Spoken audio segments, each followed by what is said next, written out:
Edo people, given that there had been a different government in that state up until last year in November, when the OBASEKI-led government took over the reins of the state. There have been questions as to what kind of reforms are going to be introduced. Well, maybe something drastically different from what the former governor, Godwin Obaseki of the PDP, had in the state. There are those who say, as it stands today, the governor is, well, destroying what Obaseki has put in place by way of infrastructure, whether economically or in the area of security or fighting insecurity.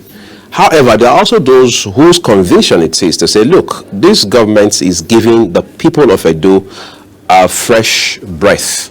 In other words, it's allowing them breathe, to use the term of President Bola Tinubu. So the question probably will be, what specifically is Senator Monday Okpebholo doing differently that Edo State people this last 5-6 months can put their finger on to say these are the specifics we are proud of, and we hope this government continues to build on. The state is challenged, no doubt about that. Well, there's the issue of revenue generation. There's the revenue generation streams. There's how you coordinate these revenue generation channels. And then there are issues around infrastructure in the state. Edo State is also dealing with issues around flooding and gully erosion. Former Governor Adams Oshomole for 8 years also had talked about this a lot, but more importantly, he had done substantial work in that regard as well. As of yesterday, I spoke with somebody on the ground in Edo State who said an area, for example, like Uselu, is still quite a difficult area, to ply, especially during this rainy season. Now, government after government has argued that that road is actually a federal government road. However, Edo people live on that road and all of the adjoining areas. Well, a lot to unpack in the course of this conversation this morning. Joining me is Comrade Haruna Braimoh. Is a member of the APC and has been here severally to talk about many of these issues in Edo State. Thank you, Comrade Haruna, for coming on. Pleasure. Great. So I would say your governor, right? Because you are a staunch member of the party, maybe more staunch supporter of the governor. We saw you during the campaign and all of the things that you did in support of the governor, no doubt about that. But let's talk about what has happened differently for the better since this government was inaugurated. For the first time, we are having a paradigm shift in leadership. We are having a paradigm shift in governance. And we are experiencing practical democratic dividends in Edo State. 6 months to some people might not be too long to appraise, but Governor Okpebholo has made us, or has made Edo people to realize that even 100 days was enough to create impacts and brought about IMAC and not EMAC projects in Edo State. When we look at the first 100 days in office of Okpebholo until now, what has been going on in Edo State, you will agree with me, arguably, that for the first time we are having an administration that is on the pivotal of real governance and socio-economic growth, cutting across the SHINE agenda program, SHINE, SHINE, where we talk about the security, the health, the environment, the economy, the infrastructure, the education, agriculture and co. That is the acronyms for the SHINE agenda. And he has been able to touch on those critical sectors in a way that is evidently seen by Edo people. Let's start from infrastructure. You were talking of, you said Obaseki, there's a school of thoughts. So school of thought having that the Okpebholo-led administration is destroying the legacy. The legacy. Yes. What with this legacy? If you're talking of, we were having a deficit of 70% infrastructure deficiency with the appraisal from World Bank. Edo State was 70% lacking in fiscal infrastructure, cutting across road and bridges, environment and co. So where are the legacy? Instead, Okpebholo is even revamping and reconstructing across the sphere. For the first time in Edo State history, we are having a massive, Benin City has become a huge construction site.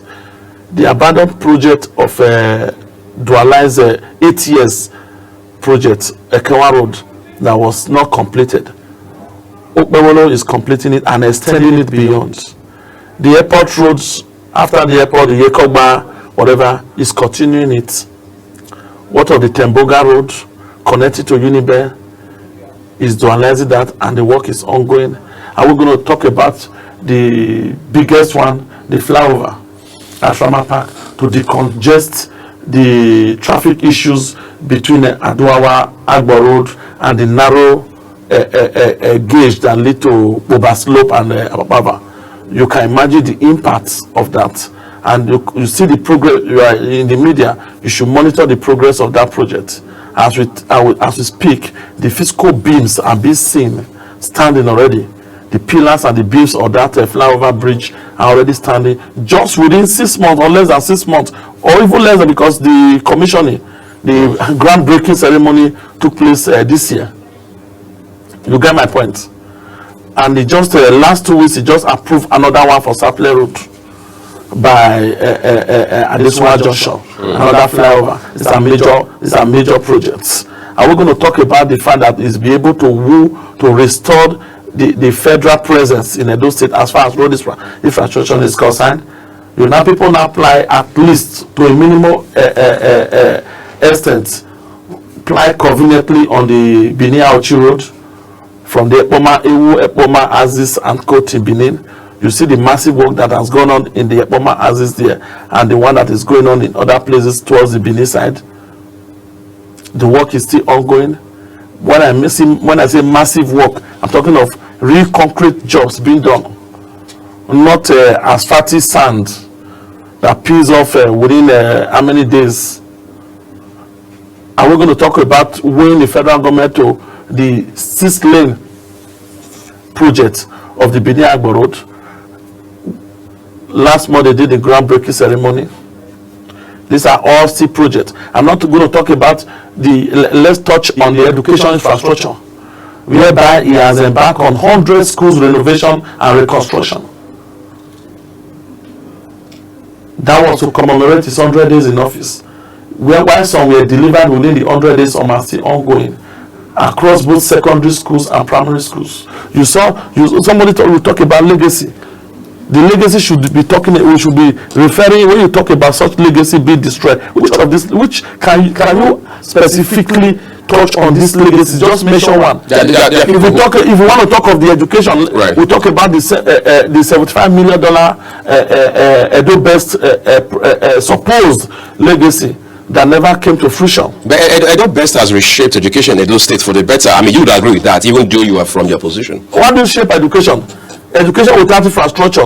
Do you give iPad to children to be learning on the floor without seats? Don't you see all those videos? Are we also going to pretend about the efforts and the real-time investment made in helping teachers build capacity? Which of these teachers? Because we are on ground in Edo State. We have 18 local government picking some selected few teachers within the Benin metropolis, giving them iPad and taking them on so-called training and posting on internet that you are using. You know what is $75 million for education, and yet Edo State is among the lowest after Zamfara State in 2024 budgetary allocation for education. What is the impact of the $75 million you took from World Bank in the name of Edo Best? It's not a matter of designing a lofty program. It's a matter of translating it to reality. How did you implement it? You imported consultants to Edo State.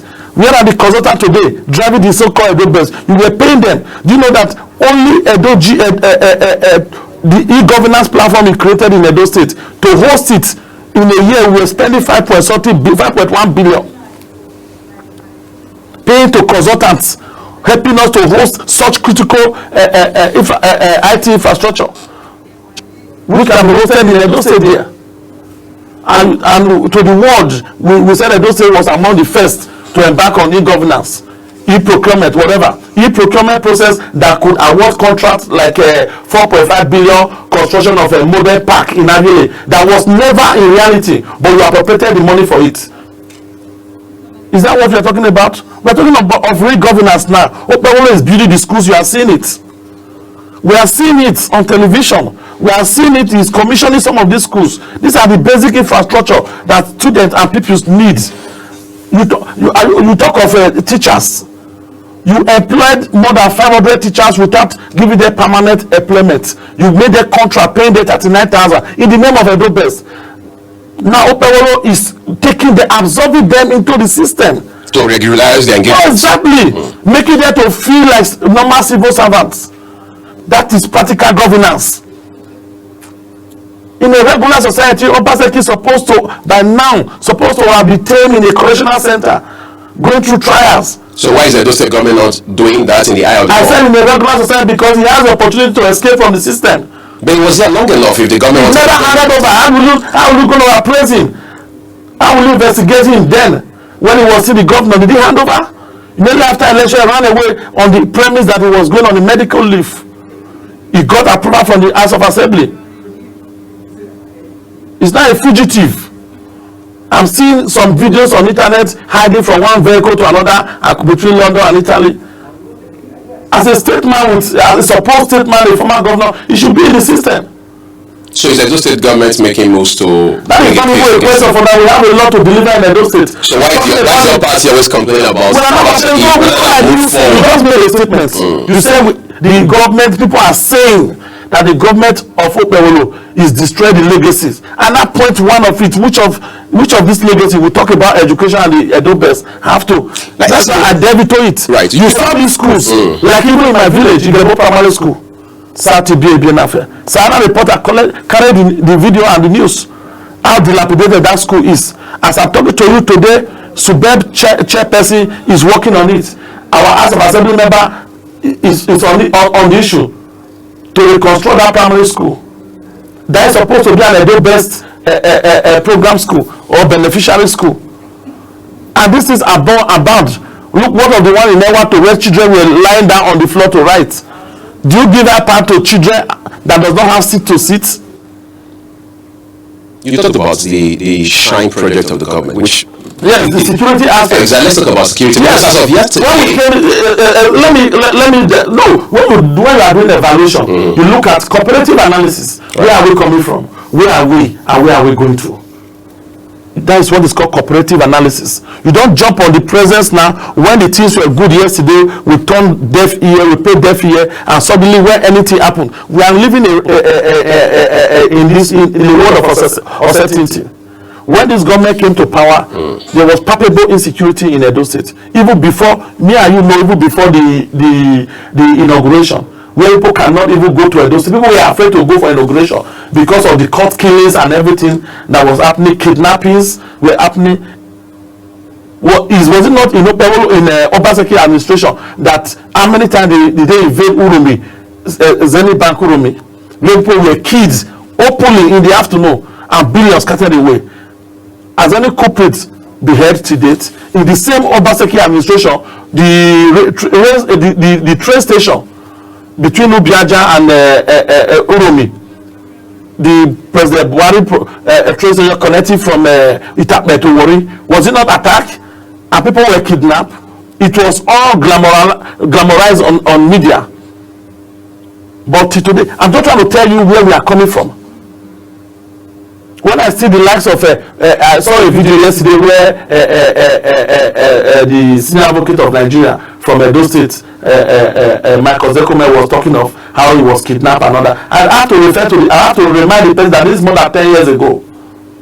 You are now using it against the present administration that is taking practical steps in curbing insecurity. The first thing the Braimoh government did when it came, as far as insecurity is concerned, was to first of all make a practical approach in curbing the issue of courtesan or courtesan activity. Even though as of today we are hearing that at least 50 persons have died as a result of court clash. Yes, but you first of all you have to drive the legal reform part of it. If that was the first thing they did, that when you are not caught, it's not about what you are doing. They don't tell small pikin may no grow teeth, but the small pikin should not forget to grow big lips to cover it. When you are caught, unlike before, somebody will go and bail you. You are not facing death penalty. Is that law enforced? Of course. Just like the kidnapping. The first state in Nigeria to pass anti-kidnapping law that gives or that promulgated providing death penalties for kidnappers and seizure and destruction of their assets. And you are seeing it on television how we are going after, the government of Okpebholo is going after this going into their den, respective den. And you now begin to wonder, are these really Fulani men we're talking about? All the people, 70% of the people that have been arrested, houses destroyed across Edo Central and Edo North. So far, none is Fulani. You saw them, you are seeing their houses from Mawa to Ekpoma to Irua to Uromi and all else. And this is the first time we have a government that is now driving security in a way that our eyes are opening, and it's empowering the security. Is there, we've recovered more than 3,700 arms. The Edo State Security Network arms, mopping up of arms is ongoing. Taking the fight to the security to the criminals base is ongoing at the same time, while we are driving institutional and legal framework to also tame the tide. But is there any truth? Is there any truth in the claim by some people that under Okpebholo, Edo State Command and Control Center that was established by Obaseki government has been demolished? Nothing like that. The question is, before Okpebholo came in, Edo State Command and Control Center, how efficient was it and effective? You tell me. It's a small screen. Did he ever use it? How efficient? Because if it was effective and efficient, we will not be talking about, because before Okpebholo came in, we had the Agenebode Aziz, where the king has been suspended today by the state government, was already ravished with all sorts of kidnapping issues. And most of these kidnapping issues, insecurity, where they invaded the people revolted and invaded the police station in that Agenebode East local government. Was it not during Obaseki the issue started? What was the effect of the command and control center? All the ones I don't listen for you that happened in Uromi before this administration, was it not during the Obaseki era? What was the impact and effect of the command and control center? The courtesan that was ravaging Edo State, that has been over the years, what was it? This is not the Enugu had theirs. Other state has it. It's very effective in Lagos. How you put policy to use is what matters, not about policy pronouncements. Nigeria should know. There's one thing to pronounce policies and there's another thing to implement policy. For the first time, we are having a governor in Edo State that is telling you is building roads in areas that people never expected.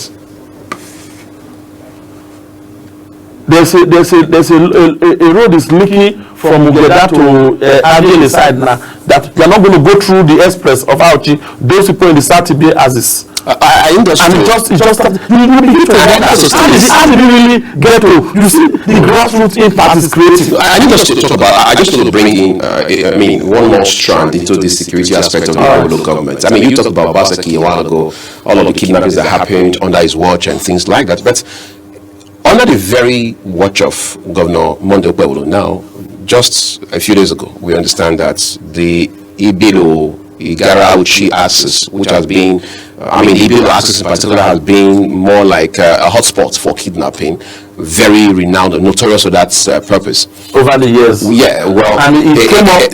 I want to get to something. On Easter Day. I'm going to get to something real quick. A ward leader, a ward chairman of the Labour Party, we understand, is certain Mr. Valentine, was kidnapped there with his children and his maid. However, the kidnappers, for whatever reason, had to abandon his children and maid, and then they had to move with him. In fact, they took him into custody. Now he's in captivity of the kidnappers, who are now asking for 50 million naira. Of course, the governor is not God. He can't play God.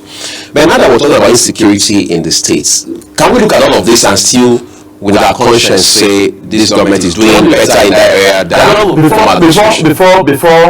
I told you something. I said, when you are evaluating, you do comparative analysis. Exactly. I have not said it's in the excellence. Yes. Its effort is being fed for the first time because its practical approach. On Easter Day or a day after Easter, we were in a donut to convene a security stakeholders meeting among every stakeholder in a donut.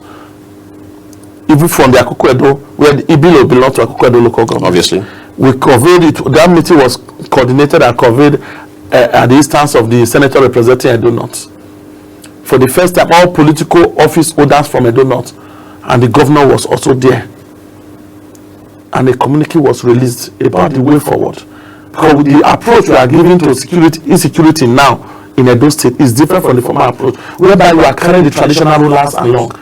Every crime that is being committed in a community, one way or the other, have a link from those living in that community.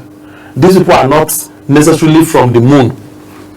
Nobody can just come, nobody is alien, nobody can come from an outside world and just enter your world and get the best of crime from your world without an insider's dealing. And this has been proven time without number. And that is why the governor is now working with this traditional ruler and also tasking them, because they are part of the system of governance in Nigeria. The traditional rulers are not excluded from governance. As far as one way or the other they benefit, they are being paid also. These are institutions that are very, very germane to our roots. So, and if these crimes are committed in this locality, who are amongst in the locality, we have to also strengthen the vigilante, which the government is doing, by providing vehicles and other armament for Well, we're going to take a break in a few seconds. I want us to establish a couple of things, maybe amongst them, whether or not we shouldn't even expect more from the governor. For a government that gets hundreds of millions by way of security vote on a monthly basis. For example, in 2021, I got the chance for the first time, I said that here on TV before, to see the security vote for Edo State, again, under former Governor Obaseki. It was 500 million every other month. What do governors, or I should say specific, what does Governor Open will do with all of this money if he can't provide basic amenity for security agencies? And you cannot deny the fact that even in his 100 days in office, we commissioned about 500 vehicles for security operatives across, from police, civil defense, or vigilanting the Edo State security network, everything. And those were not budgetary allocation. These were from a security vote. He has done a lot to use the security vote to affect the real security issues in Edo State without recourse to even budgetary provisions. I want us to move to other issues. Those vehicles were commissioned, and some of them you saw on television. And even when I went to Aochi a few days ago, I saw the vehicles with the vigilantes. And they didn't just stop there. You have to give them the necessary gadgets, even some bikes. The bikes are more than 3,000. I saw these are things I've seen. Their welfare should be made of priority. For the first time, the welfare of every staff of Edo State, everybody working in Edo State government across the strata, is a priority to the state government. All right, we're going to talk about a few more priority areas very shortly. Everyone, for example, we need to talk about what is happening with some of those areas where, well, some Edo people, in particular the opposition, as it then was, the APC, also were not on the same page with the former government. We unfold and unpack all of that behind this short break. Stay with us.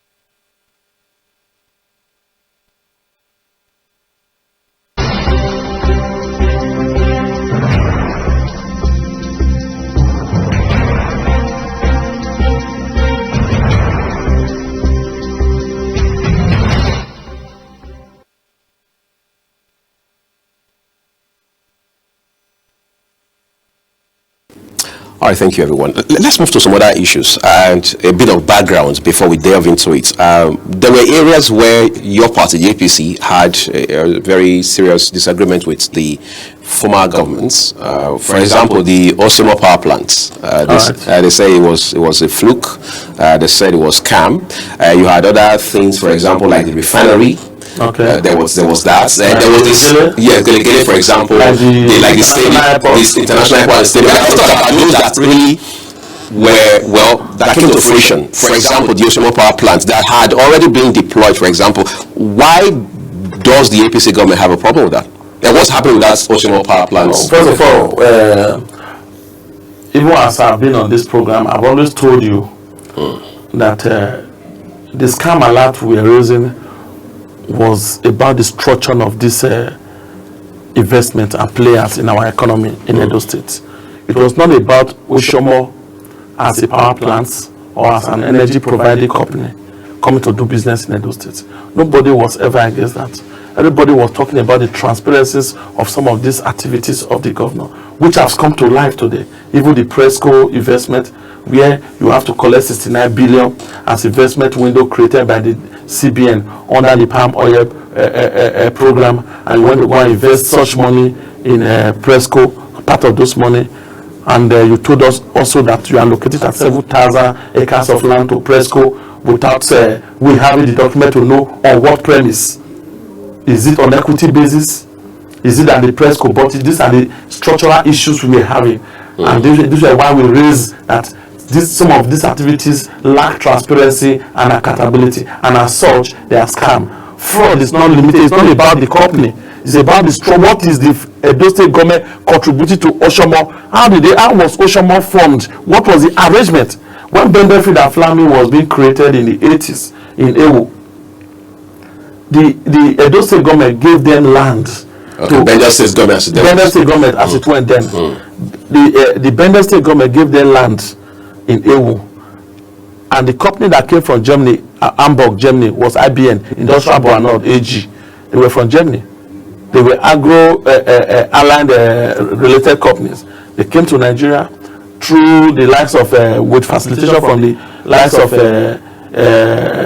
Apostle Hayford Alile, former DG of Stock Exchange, Chief PC Asiodu, from Asaba, the renowned chief and economist and former special economic advisor to Obasanjo, the Major General Agbazi-Kaini, who was the then Bende State military governor, and the likes, and even the secretary to the governor there was Eme Pamapa from Ewu.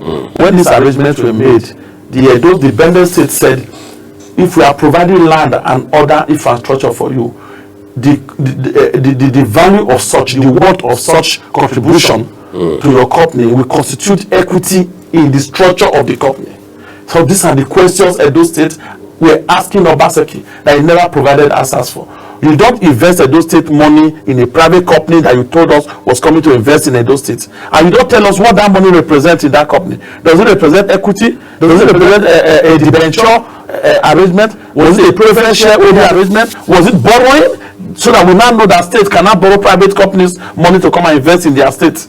You told us in the name of MOU that you are good investors that are coming to invest. The refinery, I told you how it was consummated. The man who followed you to China as witness to signing with Chinese company to bring refinery to Edo State is now the chairman and the owner of the refinery that is operating in Edo State. A personal friend of yours who you were into the same capital activities, banking and investment banking activities, in stockbroking activities in Lagos.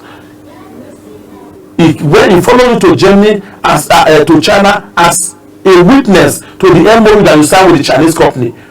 So where is the Chinese company? You said they were bringing the refinery. All what we now saw is a refinery bearing another name. And looking at the structure and the CAC document of the refinery, the ownership structure of the refinery, we are not seeing Edo State. And you've collected lands from Ologbo, massive land, and you also gave them a take-off grant that running into millions of dollars. How do you finance a company indirectly? That you Itato said they were coming to Edo State to bring so-called to us. We don't have much. That is why you said government cannot do business. You want private sector to come up and participate. So the real money of the government, you are investing it, you are giving it also to the private people. And how come the man that signed witness for you in the MOU you signed with original refinery bringers is now the owner of the refinery that is on ground? So these are the questions we are asking. Just the same way we talk of the Randisi Blue Hotel. How come you seek more than 20-something billion Edo State money in an hotel that you already have a structure that was abandoned, the former Sheraton Hotel that was being constructed. You settled the Benedos family of the ownership debacle. As well as Saple Road. The one, on Saple Road at GRA. And below, you brought people that you handed over the uncompleted structure to them to restructure, to make it hotel. You put money, you awarded the job, you made payments, you went to also use Edo State to guarantee a 70 billion naira bond in the stock exchange for the same project. That is a bond that Edo State will pay for years. Our children will be bearing the brunt of such. I'm curious. Is Edo State government not crying rather than acting on this issue? We are already acting. That is why when Okpebolo came into power, he set up the Asset Verification Committee, which report is acting upon now, and some of you are reacting in the other way around. We want to feign ignorance of the cry that we have been crying since. When the Presco issue came, you saw where the shareholders of Presco, the association of shareholders, everybody, they came to the Edo State government to cry out that this is it. This is the same Presco that cannot produce edible oil for Edo people. What was the need? Something that is not beneficial because they are producing industrial palm oil. They are not producing the edible palm oil.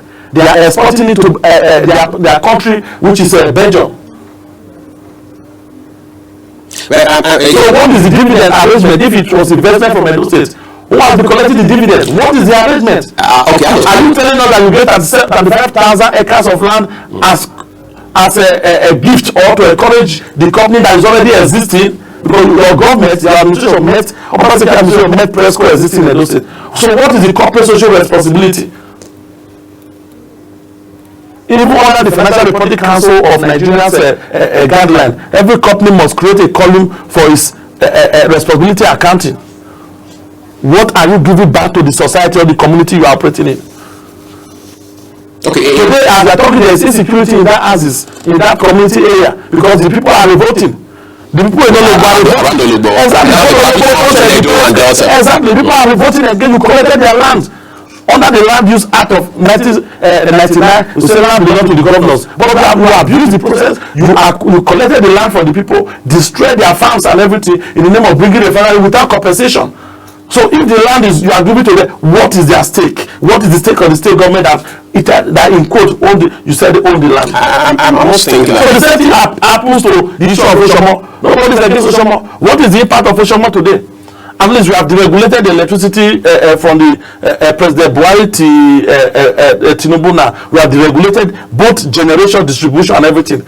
Are they keen to it in Nigeria? How many states have keen to it? Edo State, the Okpebolo administration has gone further to create the Edo State Energy Regulatory Commission. What has stopped Oshomo from selling electricity to Edo people? You told us that Oshomo was supplying power strictly to the government house and government agencies. You were still paying them billions to supply you power. So what was the benefits? All right, I think that the average person watching now may feel a bit depressed, but what should they hang on to by way of hope going into the future? Yes, going into the future. The future is already now, right. And that is the Okpebolo is the future. He has created a plan. He has created a regulatory agency now to regulate distribution of electricity. So Oshomo need to wake up to its core responsibility of generation and distribution. Or if you cannot generate, then let it drive the distribution. And other players, Okpebolo is meeting, liaising with some investors too, who want to come to Edo State to key to the new opportunities of electricity distribution in Edo State. And more communities will be connected.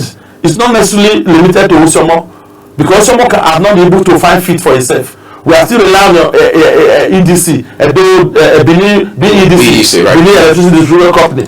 All right, so I think there's a much that we'll allow us to take this morning, because obviously this is a relatively young government. And also to touch on the erosion you mentioned, concerning the Uselu, especially around Tom Line area. Remember the water storm project idea of Oshomole that was supposed to be sustained. Because I keep telling you, we need to know where we are coming from. That project